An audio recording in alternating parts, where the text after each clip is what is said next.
Ferdinand Sindorski. Bestas, homens e deuses. O enigma do rei do mundo.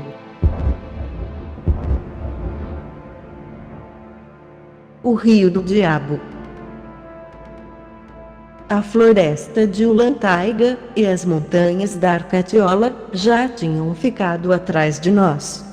As planícies mongólicas começavam aí, e estávamos avançando rapidamente, sem obstáculos montanhosos.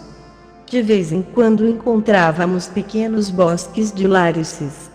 Atravessávamos algumas torrentes, passando o aval sem dificuldade. Após 2 dias de marcha pela planície de Darkat, começamos a encontrar soiotes que estavam levando o rebanho, rapidamente, para a região de Urgarkola, mais a noroeste. Deram-nos informações desagradáveis. Os bolcheviques do distrito de Irkutsk tinham invadido a fronteira da Mongólia, capturando a colônia russa de Katil, na margem sul do lago Kozogol, dirigindo-se em seguida para o sul, em direção a Mureukuri, uma colônia russa que se encontrava perto de um grande mosteiro lamaísta, a 90 quilômetros ao sul do lago. Os mongóis disseram que não haviam, no momento, forças russas entre Katil e Mureukuri, assim decidimos passar entre estas duas localidades para chegar a Vankuri, mais para leste. Despedimos-nos de nosso guia Soyote, mandando para a frente 3 batedores para reconhecimento, pusemos-nos novamente em marcha.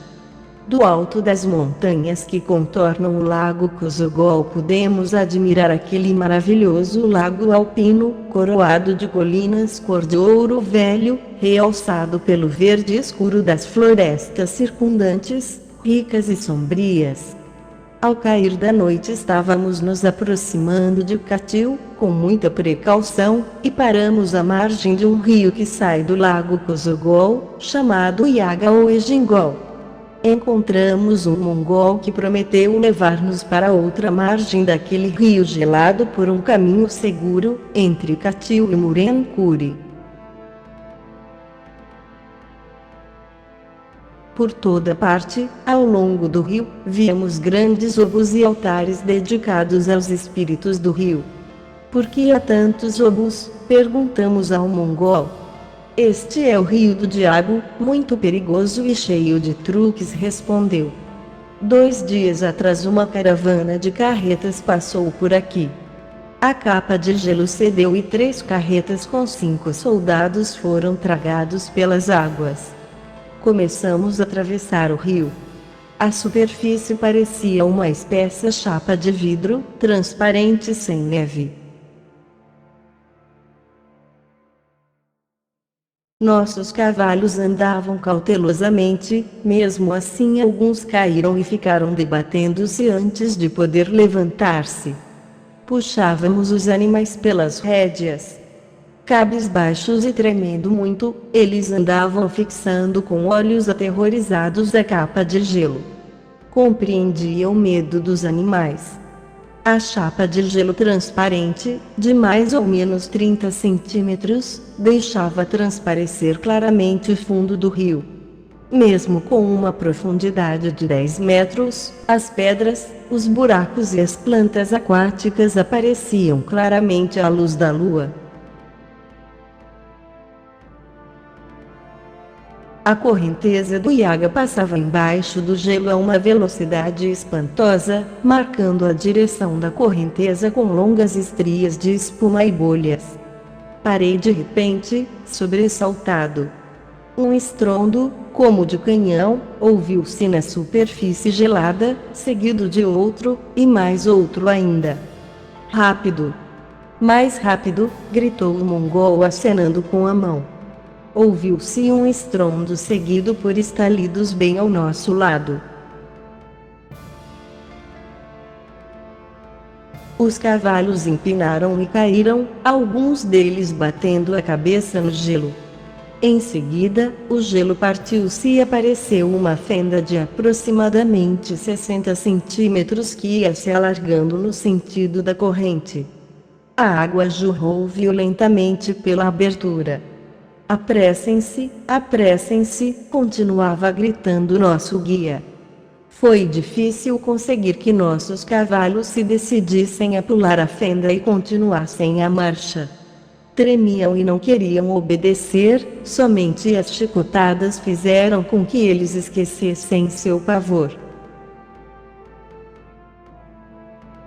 Mais tarde, salvos no meio da floresta do outro lado do rio, nosso guia mongol contou-nos como o rio, de tempo em tempo, se abria daquela maneira misteriosa, deixando livres grandes extensões de água. Então os homens e os animais que se encontrassem em cima do gelo estavam fadados a morrer. A correnteza gelada e violenta os arrastava para baixo do gelo. Às vezes, as fendas se produziam debaixo dos cascos do cavalo, e quando ele tentava safar-se pulando, caía na água e as falsas de gelo fechavam-se de novo, cortando-lhe as pernas. 2 dias mais tarde, quando estávamos nos aproximando do rio Uri, encontramos 2 soldados russos. Eram cossacos de um tal Ataman Sutunin que estava lutando contra os bolcheviques no Vale do Selenga.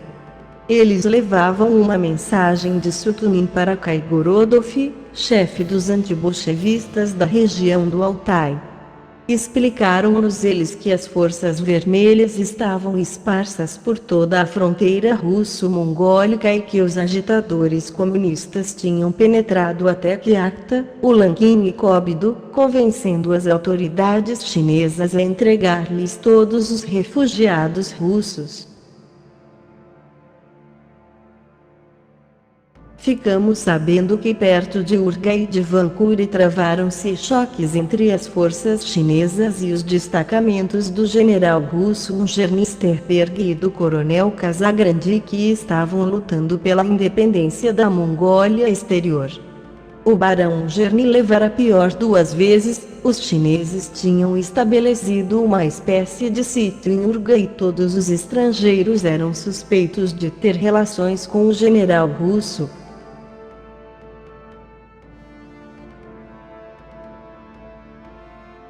Vimos que a situação mudara por completo.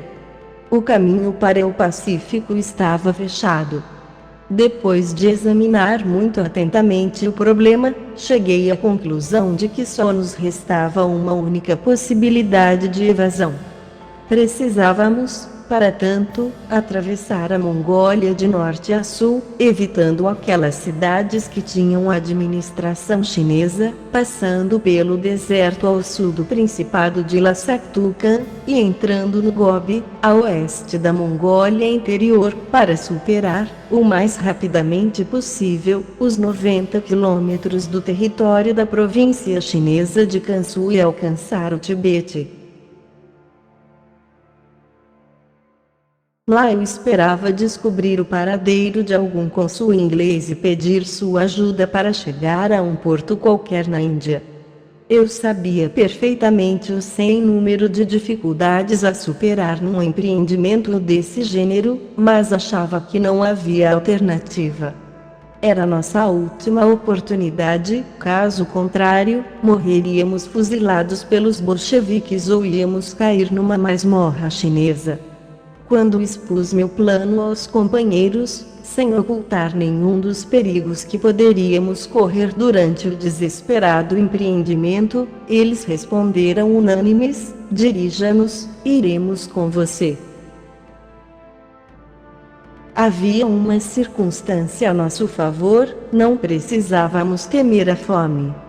Tínhamos chá, fumo, fósforos, cavalos, selas, fuzis, capas e botas que podiam servir para trocas. Começamos então a traçar o itinerário da nova expedição. Pretendíamos rumar para o sul, deixando à nossa direita a cidade de Uliassutai, seguindo para Zaganglik, daí atravessando a região árida do distrito de Balir, e na região de Jassaktukan, o Narongob, indo, a seguir, para as montanhas de Boro. Poderíamos parar demoradamente naquela região, para descansar e para que os cavalos recuperassem suas energias. A segunda parte de nossa viagem passaria pela parte ocidental da Mongólia Interior, pelo Pequeno Gobi, os territórios dos Torguts, os montes Kara e Kansuf, onde precisaríamos escolher um caminho a oeste de Sukcheu. A essa altura penetraríamos nos domínios de Kulunor, rumando depois para o sul até as nascentes do Yangtze. Além deste ponto, minhas noções eram um pouco vagas, mas assim mesmo consegui verificar, no mapa da Ásia, que pertencia a um dos oficiais, que a cordilheira a oeste das nascentes do Yangtze separava a bacia desse rio, da bacia do Brahmaputra, no próprio Tibete, e era aí que eu esperava encontrar a ajuda dos ingleses. Fim desse capítulo.